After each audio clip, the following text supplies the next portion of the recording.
Hola chicas y chicos, espero que estén bien. En esta ya última sesión del curso vamos a abordar el tema de la trata de personas, la esclavitud y cómo se vincula esta problemática a la situación de movilidad humana. Los contenidos de la sesión son los siguientes. En primer lugar, veremos el panorama general de la situación de la trata de personas, fundamentalmente en el Perú, vinculada a personas migrantes y refugiadas residiendo acá. Veremos cuáles son las causas de que estas personas se conviertan en víctimas de trata y un poquito cuáles son las cifras a nivel mundial y a nivel de Perú que nos van a arrojar ciertos aspectos bien interesantes y críticos sobre este tema. En segundo lugar, vamos a tratar de entender eh, cómo se definen estas problemáticas, qué es la trata de personas, qué es el trabajo forzoso, qué es la esclavitud y otras figuras afines como la servidumbre, en qué instrumentos internacionales están definidos y cuáles son sus elementos o características fundamentales. Y finalmente daremos un vistazo a la normativa y a la jurisprudencia internacional sobre esta problemática dentro del Sistema Universal de Derechos Humanos, cuáles son los tratados que hablan sobre el tema, dentro del Sistema Interamericano de Derechos Humanos y en el Sistema Interamericano hablaremos de algunos casos de la Corte Interamericana al respecto y finalmente nos centraremos en uno de ellos, que es un caso emblemático llamado Hacienda Verde o Hacienda Brasil Verde versus Perú, perdón, versus Brasil del año 2016. En el cual analizaremos sobre todo aspectos importantes vinculados a la obligación de proteger, la obligación de prevenir y la obligación de perseguir estos fenómenos, ¿no? Sobre todo trata de personas, trabajo forzoso y esclavitud. Entonces, ¿cuál es el panorama actual al respecto? Solamente hace falta revisar las noticias que vemos prácticamente a diario en los medios de comunicación. Aquí, por ejemplo, les he colocado algunos titulares. Redes de trata captan con engaños a venezolanas. Intervienen a 14 venezolanas laborando en nightclub. Rescatan a 23 venezolanas explotadas sexualmente en bares. Crece el número de extranjeras víctimas de trata. Como vemos, las palabras clave que se repiten son extranjeras, venezolanas, explotación sexual, trata de personas. ¿Por qué ocurre esto? Bueno, ya hemos visto en semanas anteriores que en realidad la situación de población venezolana acá en el Perú es extremadamente vulnerable. Necesitan ganarse la vida de cualquier manera. Y si es con dinero rápido, sobre todo para poder enviar a sus familias allá en Venezuela, mucho mejor. Estamos hablando de población mayoritariamente joven, activa, que no va a escatimar a cualquier oferta de empleo donde se les ofrezca aparentemente unas buenas condiciones, bien pagadas, de manera informal, claro. Entonces, muchas de ellas, engañadas ante estas ofertas, caen, ¿no? en mafias, en redes de trata de personas, que posteriormente vamos a ver qué significa esto de ser víctima de trata de personas y cuáles son los elementos que configuran este delito. Y bueno, el caso de mujeres es el más significativo. ¿Por qué? Ya lo vimos en la semana anterior. Vinculado sobre todo a patrones de machismo, de roles de género fuertemente arraigados, y hemos visto que en los migrantes y refugiados venezolanos está todavía muy presente estos roles. Entonces, ello hace que la mujer esté mucho más subordinada al hombre. Esto también está muy presente en la sociedad peruana y sea más fácil de este modo engañarla, tratarla como un objeto un objeto sexual, sobre todo, y considerarla como además un objeto de belleza, ¿no? Tenemos este estereotipo de la mujer venezolana caribeña que ya les comentaba, como la charapa de la selva peruana, ¿no? Entonces, todos estos elementos hacen que, sobre todo, mujeres venezolanas sean un blanco fácil para caer o ser víctima de trata de personas u otras formas de explotación laboral y fundamentalmente sexual.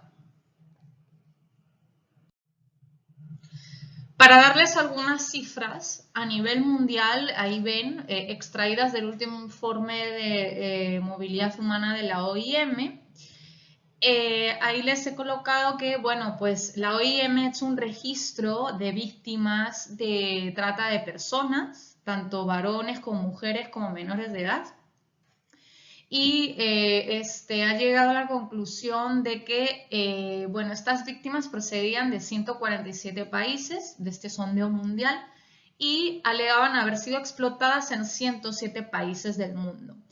En su mayoría, estas víctimas son mujeres adultas, ahí está el 54%, lo cual responde a la sociedad patriarcal, machista, que objetualiza a la mujer, que ya hemos hablado antes. También el 20% eran niñas, lo cual es mucho más preocupante. Y luego habla de que un 22% eran hombres adultos y un 5% niños varones. De todas estas personas, el 30% habían sido víctimas de trata con fines de trabajo forzoso y el 47%, o sea, un número mayor, con fines de explotación sexual. Así que lo tenemos claro. Mayoría mujeres y la finalidad más común, explotación sexual. En el Perú, estas características son muy similares y coinciden. De hecho, ahí les coloqué, de acuerdo a una ONG reconocida acá en el país que se llama Capital Humano y Social Alternativo, que investiga y ve casos de trata de personas, reportó que en el año pasado se rescataron 213 migrantes víctimas de explotación sexual. Y en lo que va del 2020 han reportado 72. Lo cual, bueno, es un número considerable, ¿no? Hablando solamente de migrantes o refugiadas. Entre el 2009 y 2017 se reportaron más de 5.000 denuncias por el delito de trata de personas y el 80% de las presuntas víctimas eran mujeres. El 50% de ellas incluso eran menores de edad, entre 13 y 17 años. Y finalmente esta ONG también concuerda en que los principales tipos de explotación en la trata son la explotación sexual, laboral y doméstica, al menos acá en el Perú. Vamos entonces ahorita con los conceptos clave. Vamos a ver qué es la trata de personas y posteriormente el trabajo forzoso y la esclavitud. Entonces, en primer lugar, ¿qué es la trata de personas? La trata de personas se define de acuerdo a 3 elementos. Ahí se las he colocado en el cuadro. El primer elemento es el relativo a la conducta. Es decir, la trata de personas consiste en, elemento 1, la captación, el transporte, el traslado, la acogida y la recepción de una persona. Elemento 2, a través de la amenaza, el uso de la fuerza u otras formas de coacción, el rapto, el fraude o engaño a esa persona, el abuso de poder o la situación de vulnerabilidad de esa persona, o la concesión o recepción de pagos o beneficios, para, tercer elemento, poder explotar sexualmente a la persona, explotarla laboralmente, o también para obtener de ella sus órganos, o incluso dedicarla a la mendicidad. No aparece en el cuadro, pero también es una de las finalidades de la trata de personas. La trata de personas se encuentra definida a nivel internacional en el Protocolo para prevenir, reprimir y sancionar la trata de personas, especialmente mujeres y niños, que complementa la Convención de Naciones Unidas contra la Delincuencia Organizada Transnacional, o también llamada Protocolo de Palermo, del año 2000. Esta definición la pueden tener al artículo 3. Además, podemos decir que este Protocolo de Palermo es realmente un instrumento internacional de derechos humanos porque en él aparece, además de la definición de la trata de personas, cuáles son los mecanismos para proteger los derechos de las personas víctimas de trata, prevenir la trata y obliga a los estados a accionar, a tomar medidas para que se evite este flagelo a las personas.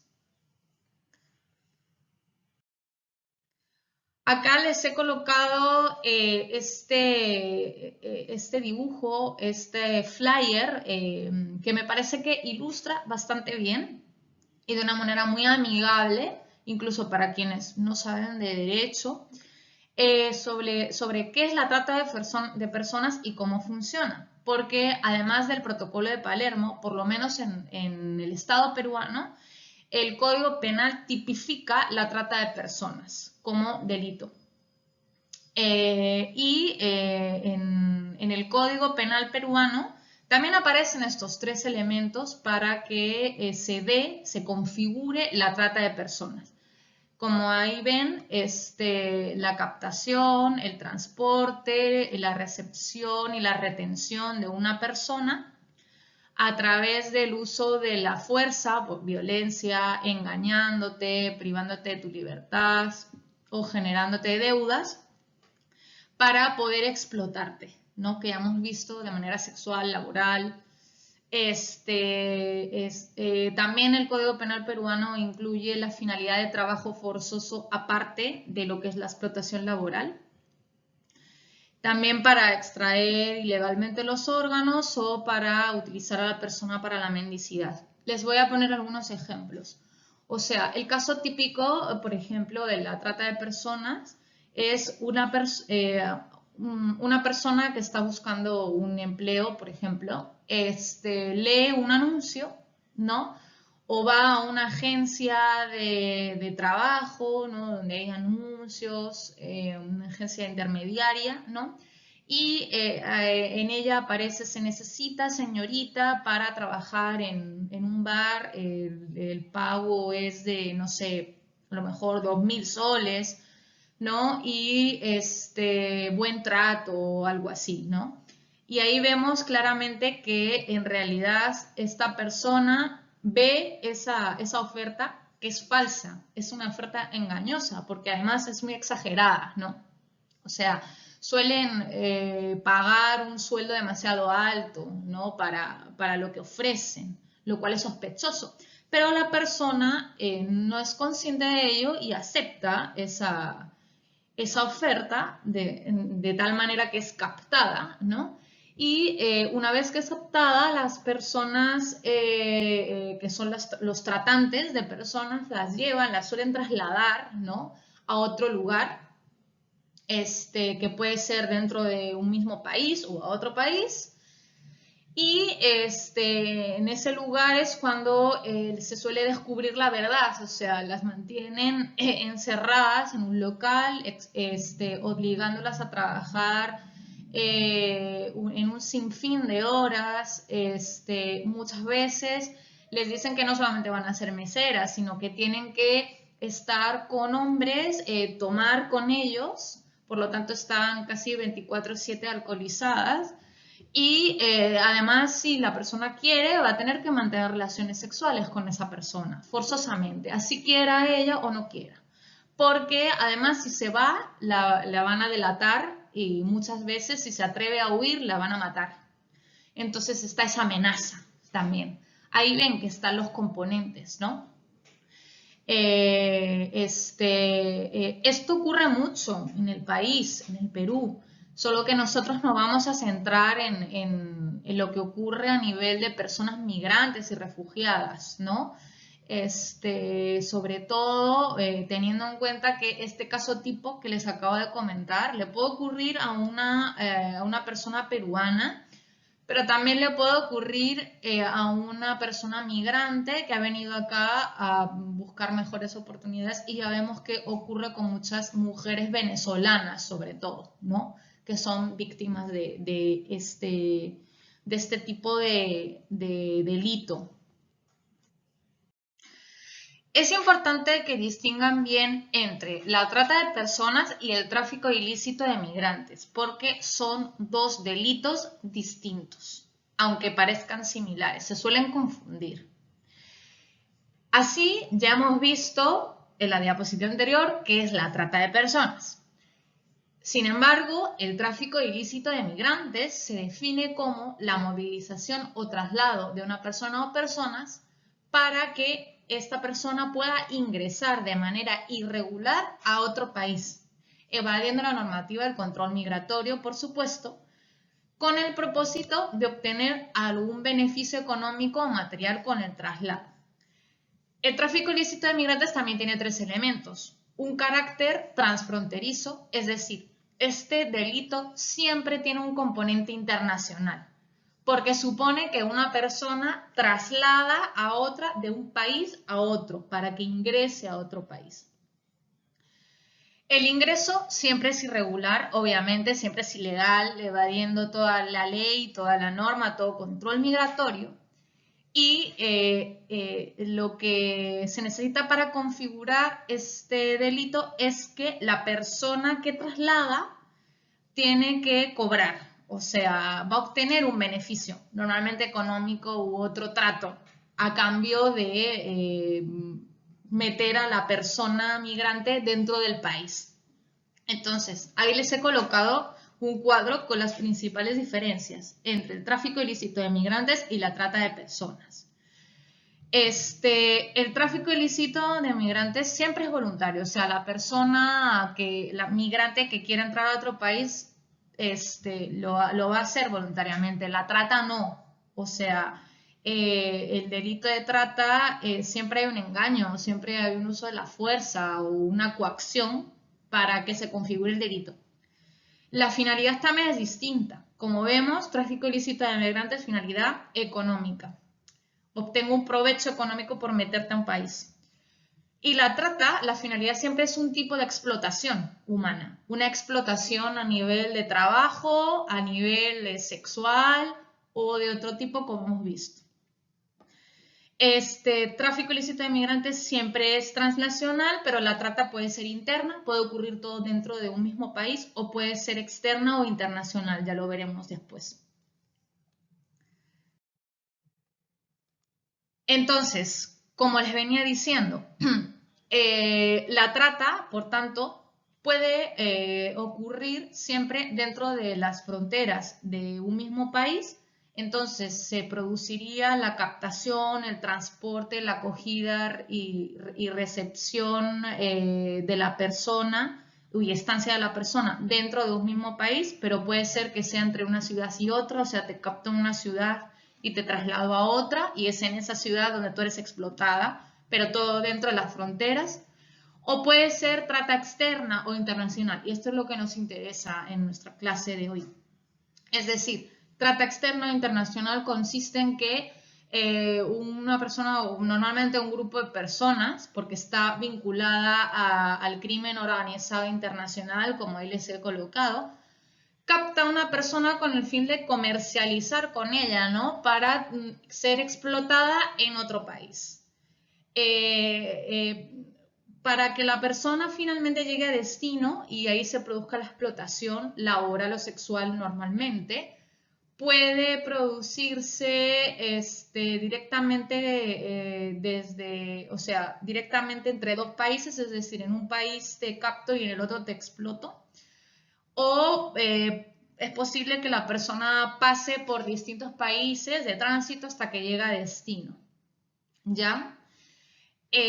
Importante y muy interesante este dato que nos cuenta la relatora de la ONU para personas migrantes en un informe de 2018 que nos dice que la trata de personas, además de ser un delito, es una violación de los derechos humanos que afecta fundamentalmente a mujeres y niñas y que está frecuentemente vinculada a lo que se denomina corrientes migratorias mixtas. Y ahí les he colocado qué significa esto de corrientes migratorias mixtas.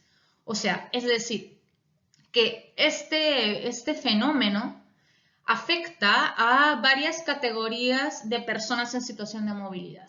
O sea, pueden ser personas migrantes, pueden ser solicitantes de refugio o refugiadas, que viajan sobre todo de manera irregular, pero todas están viajando en las mismas rutas o en rutas similares y utilizando los mismos medios de transporte o medios de transporte similares.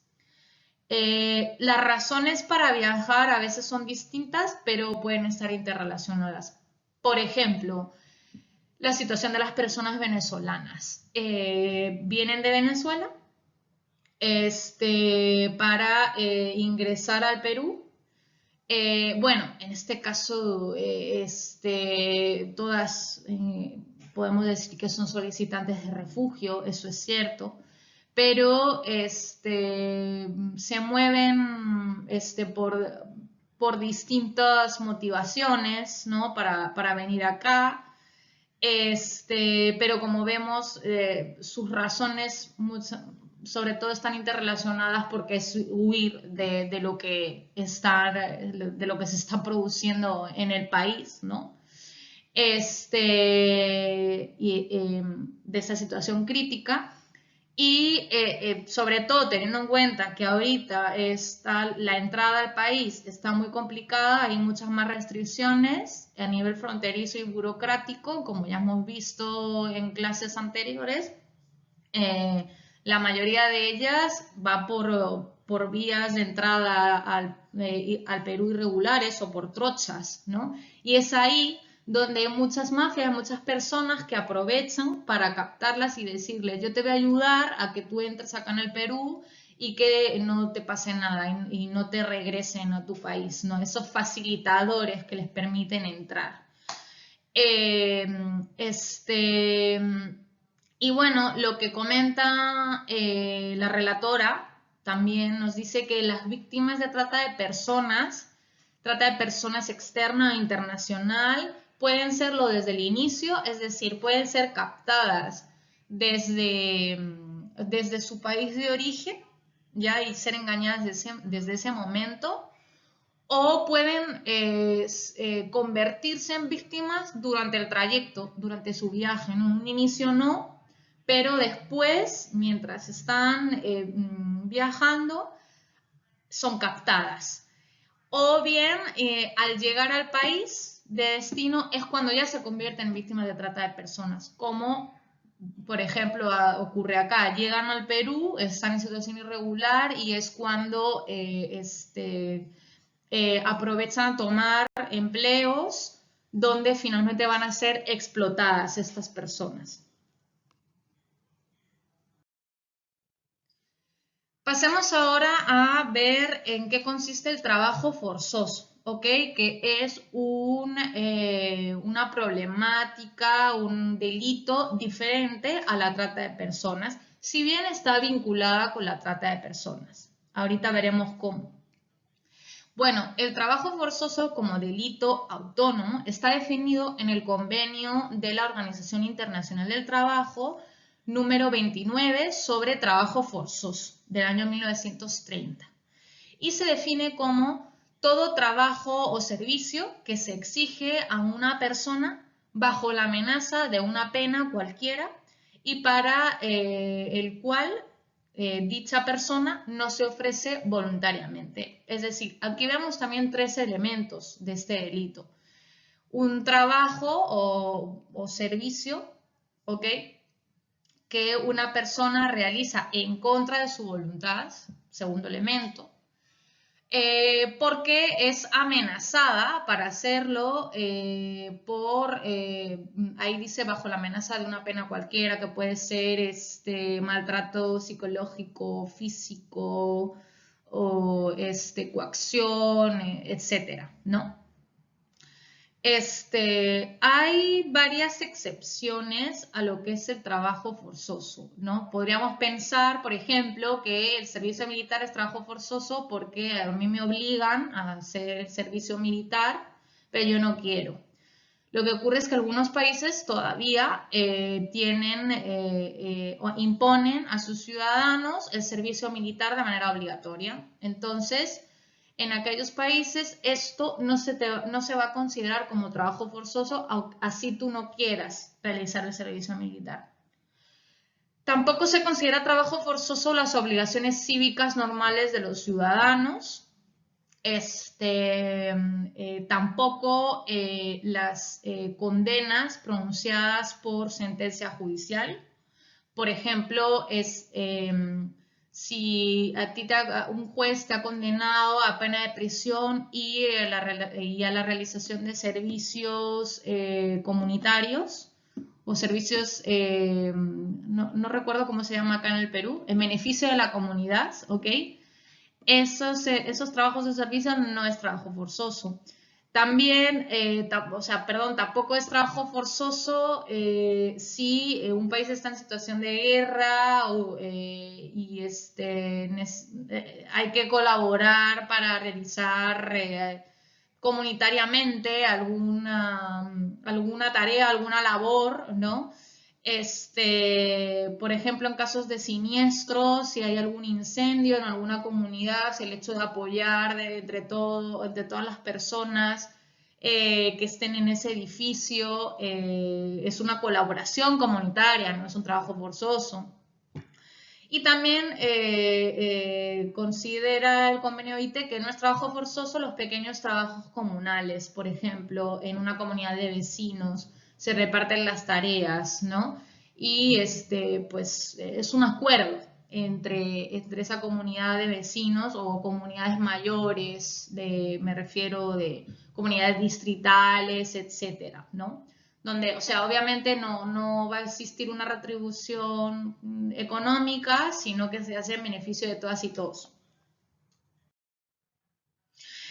El tercer concepto clave es el de esclavitud y otras formas análogas a la esclavitud. El concepto de esclavitud está definido en la Convención sobre la Esclavitud de Naciones Unidas del año 1926. Lo que nos dice es que consiste en el estado o condición de una persona sobre la cual se ejercitan los atributos del derecho de propiedad o alguno de ellos. Es decir, considerar a una persona como si fuera de tu propiedad. También nos dice esta convención que incluye lo que se llama trata de esclavos, que lo define como la captura, la adquisición o cesión de un individuo para venderlo o cambiarlo. Es decir, como ya hemos visto, ¿no? Trata de personas, capturar a esa persona, ¿no? Para después explotarla, pero en el caso que nos ocupa, sería trata de esclavos específicamente porque vendes a la persona y por tanto ni siquiera la consideras persona, la consideras un objeto totalmente. Otras formas de esclavitud que nos aparece en la Convención Suplementaria de la Convención de la Esclavitud que se aprobó en el año 1956 son la servidumbre por deudas o la servidumbre de la gleba, que para que lo entiendan un poco mejor es cuando una persona que ha contraído una deuda con otra persona se ofrece voluntariamente a realizar servicios para con esa persona a fin de que con ellos se esté pagando su deuda.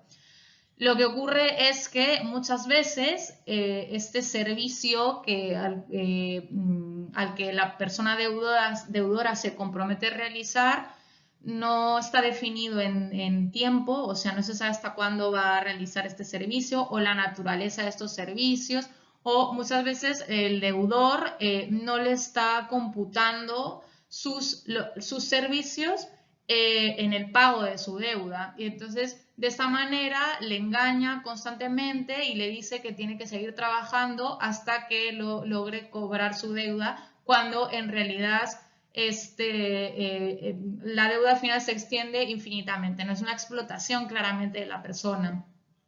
También otra forma de esclavitud es el matrimonio forzoso, ¿no? Que lo vemos todavía lamentablemente en muchos países, sobre todo vinculado a niñas.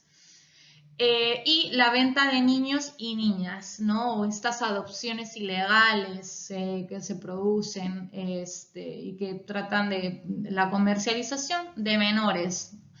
Posteriormente veremos un caso, hablaremos un poquito sobre un caso de la Corte Interamericana al respecto. Vayamos ahora a dar un repaso muy rápido sobre la normativa y la jurisprudencia internacional clave sobre estos delitos que estamos viendo. En primer lugar, en el Sistema Universal de Derechos Humanos, ¿ya? ¿Qué es con lo que se tienen que quedar? En primer lugar, que el artículo 8 del Pacto Internacional de Derechos Civiles y Políticos ya prohíbe la esclavitud. Nadie está sometido a esclavitud y la esclavitud y trata de esclavos están prohibidas en todas sus formas. Nadie estará sometido a servidumbre ni será constreñido a ejecutar un trabajo forzoso o obligatorio. Por otro lado, a nivel de mujeres y niñas, la Convención para la Eliminación de todas las formas de discriminación contra la mujer, o CEDAW, establece en su artículo 6 que todos los Estados partes están obligados a tomar medidas para suprimir todas las formas de trata de mujeres y explotación de la prostitución de la mujer. Es decir, obviamente pone énfasis en la mujer y la explotación de tipo sexual. Y finalmente, fíjense también en la Convención sobre los Derechos del Niño, que en su artículo 35 establece también la obligación de todos los Estados parte de realizar todo lo necesario para impedir el secuestro, la venta o la trata de niños para cualquier fin o en cualquier forma. Obviamente, claro, pone el énfasis en la niñez y sobre todo en esto que les comentaba, la venta de niños, estas adopciones ilegales de las que hablábamos. Además, la Convención sobre los Derechos del Niño tiene un protocolo facultativo que está precisamente relacionado a esta venta de niños, a la prostitución infantil, la utilización de niños en la pornografía, aprobado en el año 2000. Por si quieren investigar un poco más sobre este tema, les invito a revisarlo. Y también se establece en la Convención que es preciso, todos los estados tienen que identificar a los niños víctimas de trata. Y teniendo en cuenta el principio del interés superior del niño, que siempre estamos hablando de ello, obliga a los estados a que traten a los niños y niñas como tales, ¿no? Con esta especial vulnerabilidad y este trato mucho más, digamos, especializado, teniendo en cuenta su desarrollo y su bienestar. Ahora pasando a la normativa y jurisprudencia del Sistema Interamericano de Derechos Humanos sobre trata de personas y figuras afines, me interesa que se queden sobre todo con el artículo 6 de la Convención Americana de Derechos Humanos, donde, como pueden ver, se establece la prohibición de la esclavitud o servidumbre, inclusive la trata de esclavos y la trata de mujeres en todas sus formas. Quédense con esto de la trata de esclavos y trata de mujeres, posteriormente lo veremos con más detalle. Obviamente también se establece la prohibición del trabajo forzoso, salvo las excepciones que vimos anteriormente cuando explorábamos bien la figura de trabajo forzoso a través del convenio de la OIT. Pues acá la Convención Americana traslada esas excepciones previstas en el convenio de la OIT. En cuanto a un poco la evolución de esta normativa y jurisprudencia, más bien de jurisprudencia de los distintos órganos del Sistema Interamericano de Derechos Humanos sobre tema o el tratamiento de la trata de personas, esclavitud, trabajo forzoso y figuras similares. Me interesa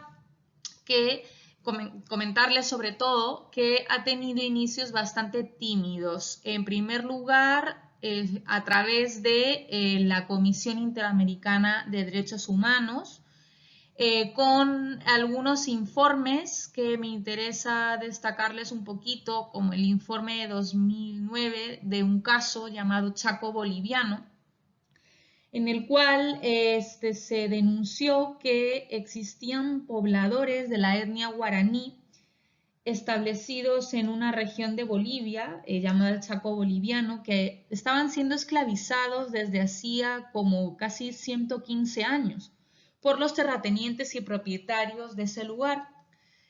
Entonces, a raíz de esa denuncia, la CIDH hizo una visita in situ, lo que se llama visita en loco, para establecer, digamos, con mayor detalle qué es lo que estaba pasando ahí.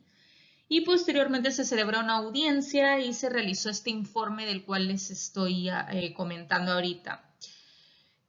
Después tenemos un caso, el de masacres de Ituango versus Colombia de 2012, si mal no recuerdo, donde, bueno, se estableció que se habían producido en la población de Ituango, ahí en Colombia, torturas y asesinatos por parte de paramilitares, de hecho se habían también identificado víctimas, o sea, de pobladores de ese lugar, de Ituango, que habían sido obligados a realizar trabajos forzosos y servidumbre. Después, ya para finalizar con el tema de informes, comentarles que es en 2015 cuando el Sistema Interamericano, bueno, a través de la CIDH, publica el informe sobre movilidad humana, donde, bueno, se establecen más bien los principios y las definiciones clave relativas a los distintos estatus migratorios, sobre refugio, que ya hemos venido viendo, y también se establecen definiciones clave sobre trata de personas, esclavitud, etc.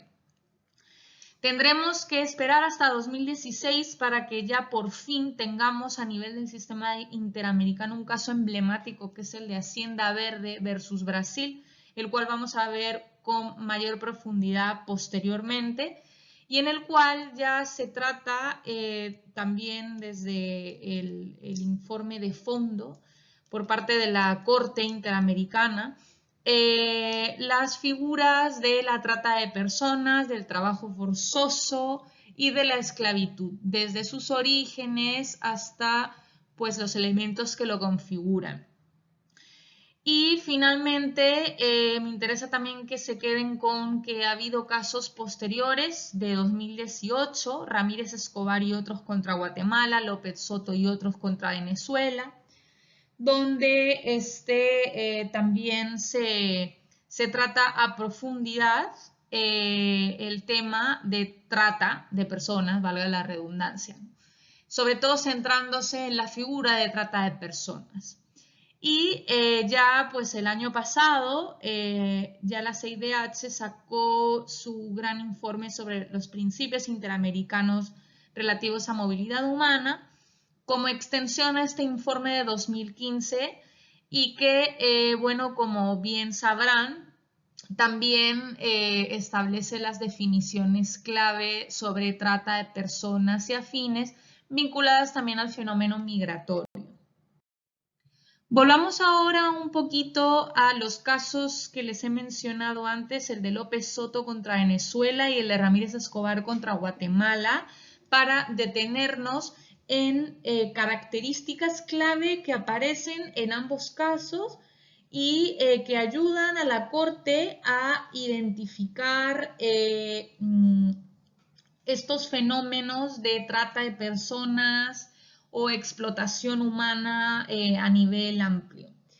Y son los siguientes. En el de López Soto contra Venezuela, al final se establece que la violencia sexual es un subgénero de la esclavitud.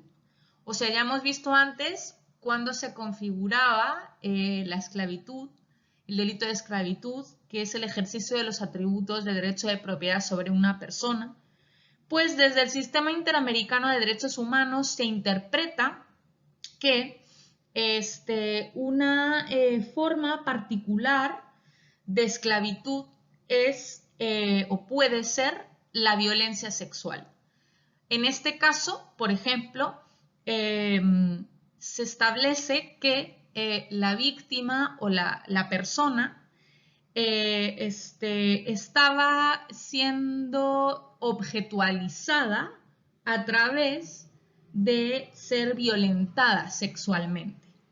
Básicamente eso es lo que nos quieren decir la interpretación de la violencia sexual en este caso. Y en el segundo, el de Ramírez Escobar contra Venezuela, lo que se interpreta es que la adopción ilegal de menores de edad per se, es decir, por sí misma, ya constituye trata de personas. No es necesario entonces que es solamente claro en el caso de comercialización de niños o niñas bajo condiciones abusivas o fraudulentas, que se produzca posteriormente o que se pruebe posteriormente que este niño o niña está siendo explotado o está siendo abusado o abusada, sino que ya el propio acto de adopción de manera ilegal o ilícita ya constituye trata de personas. Ahora analicemos en detalle el caso emblemático del año 2016 de la Corte Interamericana de Derechos Humanos, Hacienda Verde versus Brasil, el cual les he pedido que puedan revisar como lectura para esta semana porque esclarece muy bien y muy a detalle la definición y las distintas características que configuran la trata de personas, el trabajo forzoso y la esclavitud. Para ir viendo algunas ideas clave sobre este caso, voy a detenerme primero sobre lo que comenta la Corte acerca de la esclavitud. Como hemos visto anteriormente en esta grabación, ya la Convención del año 1926 sobre la esclavitud nos da una definición sobre qué entendemos por esclavitud, ¿no? Que es el ejercicio de los atributos del derecho de propiedad contra una persona. Pero no nos da mayores detalles sobre qué debemos entender, o sea, o qué significa básicamente eso de ejercer atributos del derecho de propiedad. Podemos remitirnos a las clases de derechos reales, ¿ok? Pero podemos hacer mil y una interpretaciones. Y bueno, de todas maneras la definición queda de manera muy abstracta. Así que acá la Corte Interamericana se remite a un caso del año 2001 llamado Fiscal contra Kunarak del Tribunal Penal Internacional para la ex Yugoslavia, donde se definió muy bien este asunto.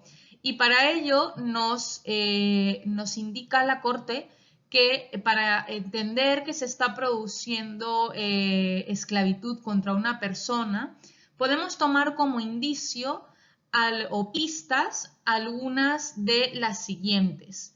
Que la persona esté restringida de su libertad o movimiento, que se quiera obtener un provecho de ella, que no exista consentimiento de ningún tipo, el uso de la violencia física o psicológica, la posición de vulnerabilidad de la víctima, que esté sufriendo detención o cautiverio y que esté siendo explotada.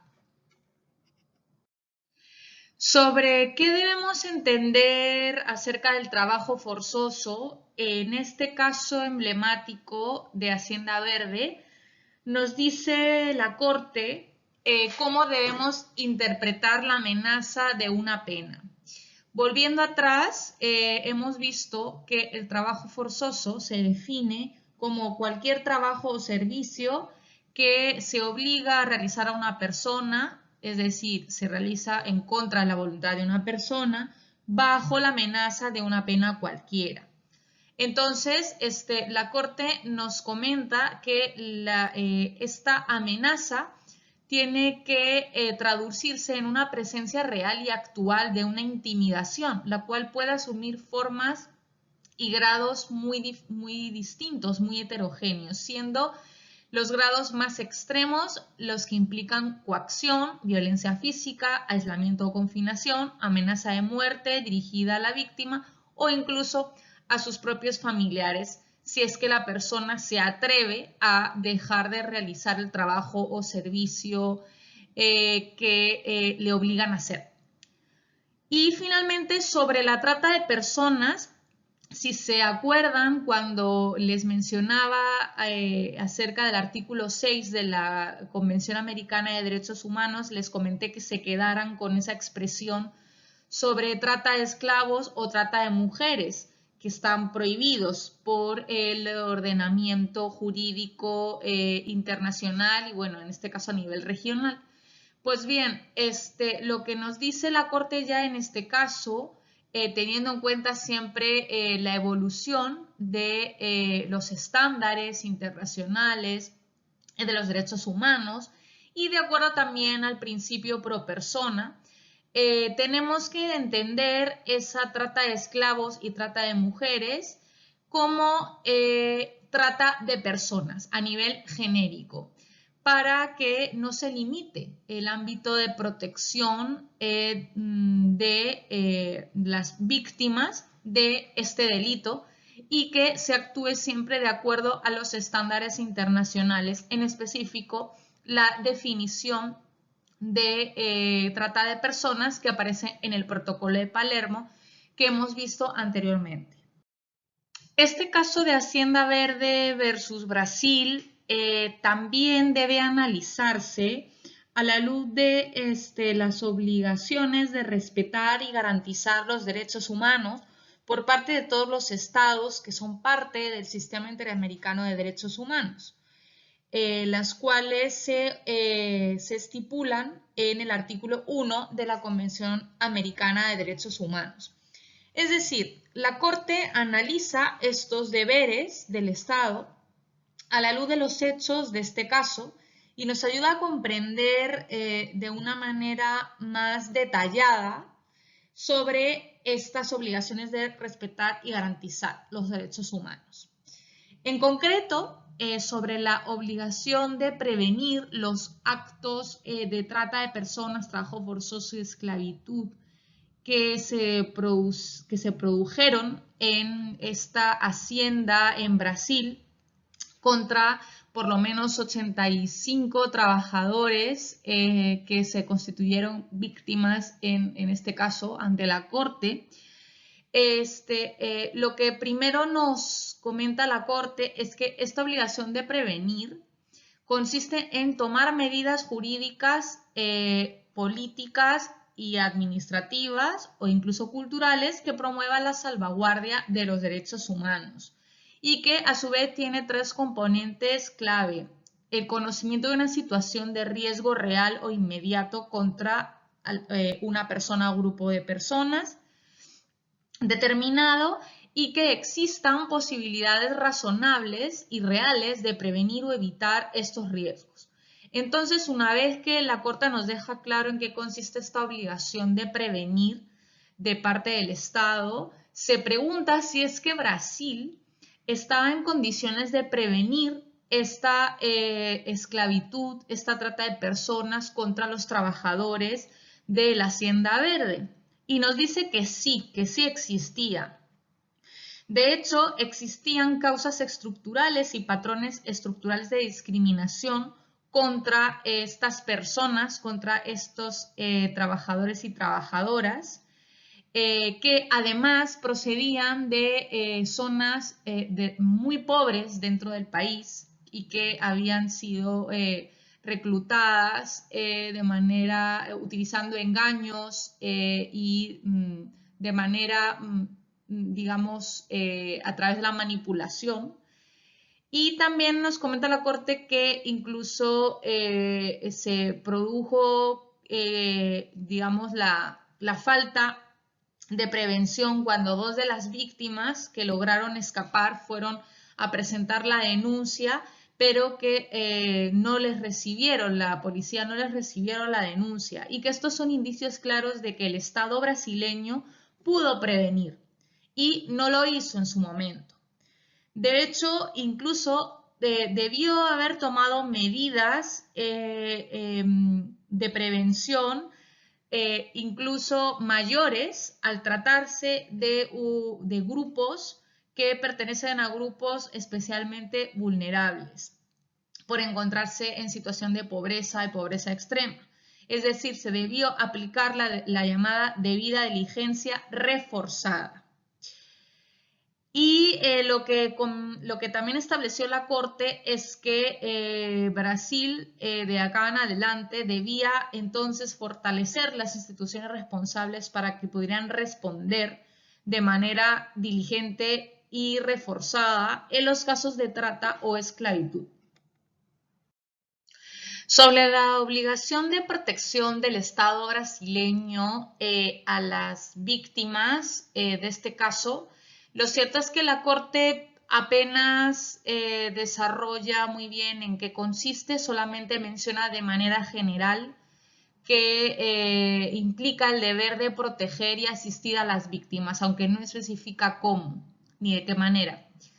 Y lo único que comenta brevemente es que las medidas adoptadas por Brasil a este respecto fueron suficientes. La verdad aquí parece que aprovechó una oportunidad para establecer mayores estándares sobre la obligación de protección de los estados a las víctimas.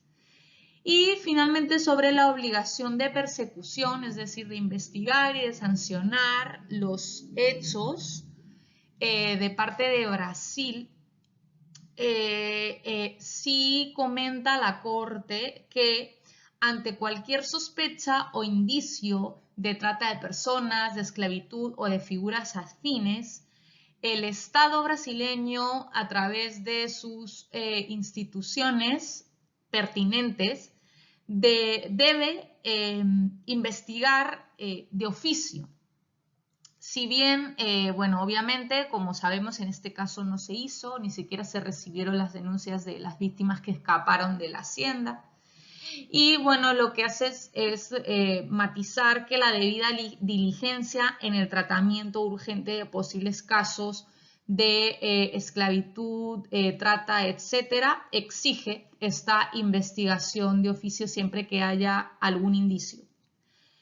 Algo interesante que menciona ya a nivel de normativa interna de Brasil, de su código penal, es que Brasil en el momento de los hechos al menos no tenía tipificado el delito de trata de personas con fines más allá de la explotación sexual. Dicho de otro modo, solamente tipifica el delito de trata de personas con fines de explotación sexual, más no con los otros fines que hemos visto antes, que pueden ser fines de explotación laboral, de mendicidad, de tráfico de órganos, etcétera, ¿no? Que hemos visto que son los básicos.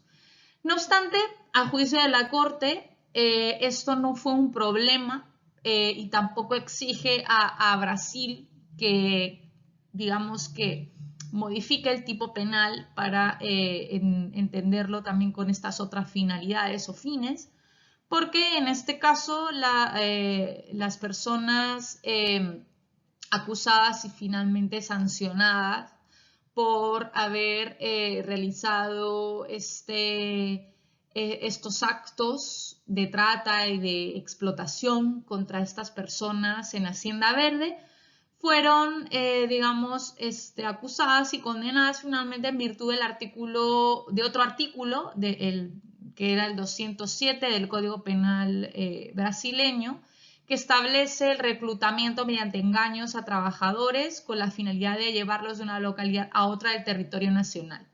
Sin embargo, es muy debatible que con este tipo penal baste para sancionar a las personas que realizaron estos actos, porque al menos personalmente entiendo que este tipo penal no cubre los hechos que efectivamente se realizaron, ¿no? Que fueron, digamos, trata de personas, al menos trata de personas con fines de explotación laboral o con fines de trabajo forzoso, y que, bueno, solamente el hecho de condenarlos por la finalidad de llevar a estas personas de una localidad a otra no cubre la finalidad de explotación que efectivamente estaba ocurriendo y se estaba produciendo contra los y las trabajadoras de Hacienda Verde. Finalmente, las víctimas y los representantes de las mismas, en este caso, pidieron a la Corte que se debatiera la imprescriptibilidad del tipo penal de trata de personas. Pero para ello la Corte primero le hacía falta valorar si es que podíamos entender en este caso que la trata de personas que se había producido contra esos trabajadores podía constituirse como un crimen de lesa humanidad, un crimen contra la humanidad. Pero finalmente establece que no, porque no se produjo por parte de Brasil una masacre sistemática y generalizada de explotación contra un grupo masivo de población, y Brasil tampoco entiende la trata de personas y la esclavitud como una práctica aplicada y tolerada por el Estado. Por tanto, no entró a mayor detalle sobre este punto.